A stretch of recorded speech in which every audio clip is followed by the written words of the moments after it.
Hey everybody, welcome back to Source Talk Mopars. Tonight, really, I'm going to talk about the best kept secret in the big block Mopar world, as well as show you firsthand why it's so good and talk about where you can find one.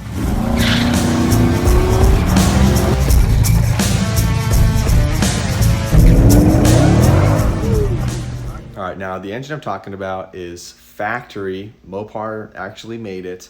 They only made it from 72 to 78. The first 5 months of that production is where the special block that we're going to talk about today was actually made. And the factory horsepower numbers were pitiful. We're talking low 200s.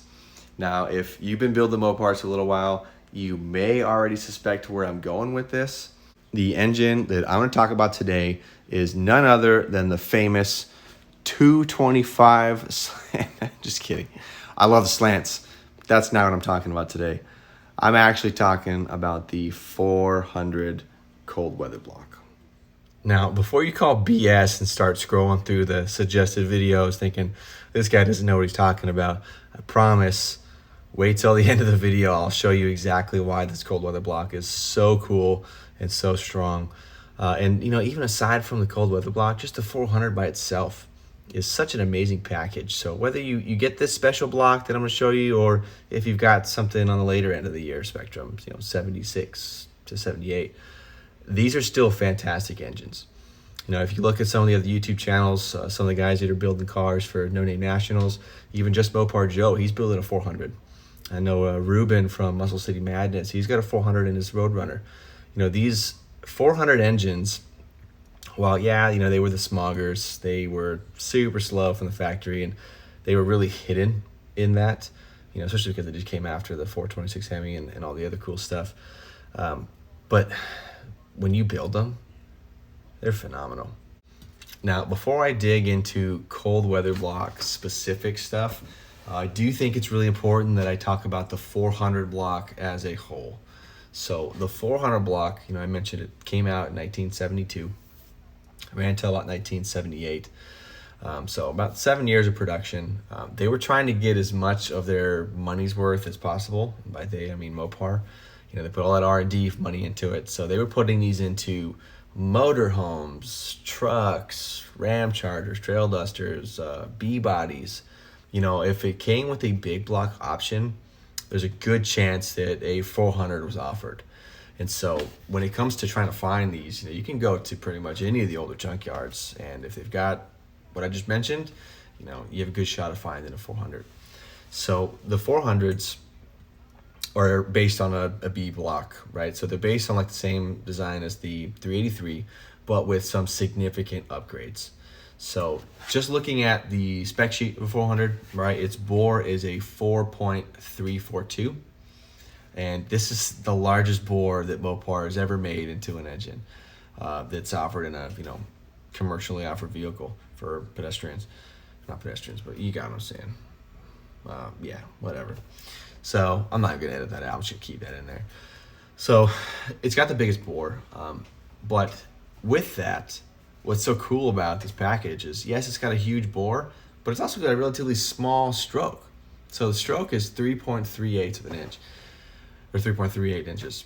And when you look at that, that's a huge over square engine. Over square engines are when your bore is bigger than your stroke. The characteristics of an over square engine is that they like to rev really fast. They're like piston speed. Typically your under square engines, which, your larger stroke than bores, or like your diesels and stuff like that. So with what I just said, what does that sound like to you? It sounds like a 340. Right, 340s were so known in the small block world. Sometimes they were referred to as the Hemi of the small block because they were just so great of a small block engine. But they like to rev really fast, and they had the largest bore of the small blocks compared to the stroke. Their stroke was 3.31. I think their bore was a 4.04. And so when you look at the characteristics of a 340, how well it performed, and you look at the spec sheet of the 400, you take away all the ugly smog stuff and the low compression. If you build it as a nice 400, you're going to have a big block with way more cubes than the 340 that acts like a 340. So if a 340 could roast the tires as easily as they do, just imagine what that 440 would do in a similar build configuration. So another pro for the huge 440, or for the 400, excuse me. And when you go away from the actual spec sheet of it and you start looking at design of the engine, there are a few things that put the 400 apart from any of the other blocks. So one is they addressed the issue with strength on the walls of the block themselves. So 400s actually have cast into the block the rib designs that you can see here. And what this does is it provides a lot of support right next to the cylinder wall, which if you look on the other side of that, if you're looking at a block without the heads on it, you'll see that the cylinder liners are just less than half of an inch away from that exterior surface of the block. So having the ridges there really make it a lot stronger. If you're pushing some high horsepower, I don't really know what the number would be, but beyond what typically you feel comfortable with a stock block doing, having those ridges is going to save it in most situations. Honestly, if you're pushing a block that high, 700-800 horsepower, it's probably a good idea to think about some hard block. But we like to push boundaries. I get it. I do it too. The cold weather block has something extra going for it. So when you flip over the engine, pull your crank out and start looking at the mains, their main thickness just puts everything else to shame. It is so much thicker than any other big block. And so when you're looking at that, you think, okay, what can that do for me? Well, if you want to throw a huge rotating arm in there, huge fat stroker crank, the cold weather block is going to be able to handle those rotational forces and that stress a lot better than, say, a 383, which has some of the smallest main thickness out of all the big blocks. So if you're looking for a super high horsepower build and you're going to go stroker, then the 400 cold weather block is kind of a no-brainer. So a lot of people, when they're building a block, or any engine really, to be honest, you never want to limit yourself on something that's critical. So typically the block, you don't want to cheap out on a block. And so a lot of people go for a cold weather block. Now, I am going to talk about some cons of it. Of course, I got to bring this up. And this, while it's kind of pushed on the 400s, it's really kind of the case for all Mopar blocks.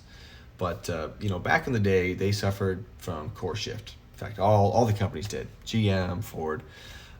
But when you're building an engine at such a high horsepower level, right, and you're sourcing out a block like this, you've got to inspect for core shift. So one of the ways you can do that is you can sonic check the block. So if you're going through the yards, or even if you're looking online and you're going to build a factory block to such a high horsepower level, don't pay too much, because the block may not work for you. It may be just so far out of whack that you need 8 sleeves. And honestly, maybe putting sleeves in the block is a good idea. If you're pushing that kind of horsepower, sleeves are a lot stronger than your standard casting. But don't pay $4,000 for a 230 block. I got to throw that disclaimer out there. It's 2022. Who the hell knows what people are charging for parts nowadays?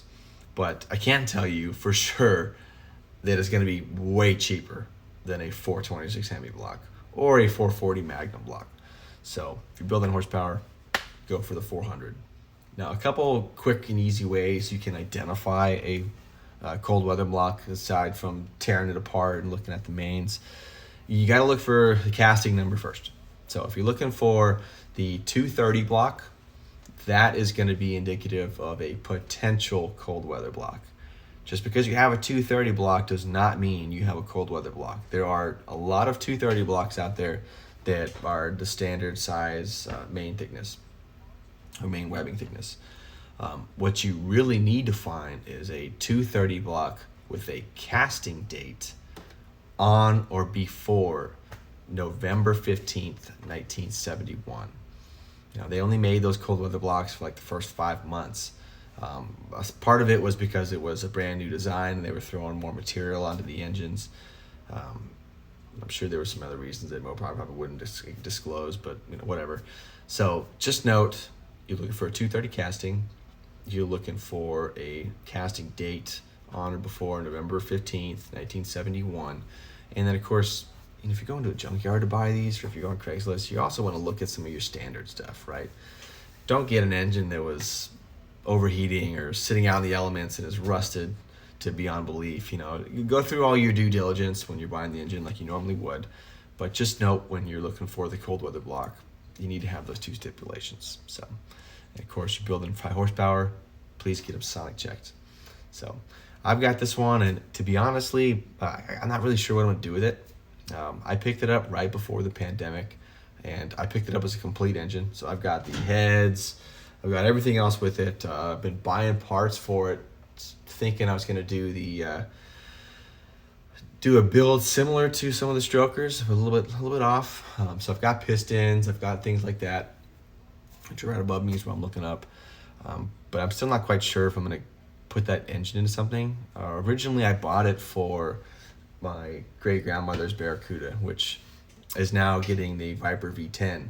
I've been with that direction for the last couple years, and I've already modified the car to a point where there's no way I'm altering it. It's getting that V10. It's already got the T56 tunnel built and everything. So I got this 400, and I might put it into the Dart that I've got, but I'm really loving that 318 Magnum, to be honest. So I don't know. Maybe I'd sell it. Maybe I'll keep it. In the event, you know, like I said, it's not too difficult to find them. You just gotta look. If you're finding somebody that's advertising it as a cold weather block, you know, they know what it is, so they're not gonna give it to you for $200. Don't try to haggle them for $200. You're just not gonna get anywhere.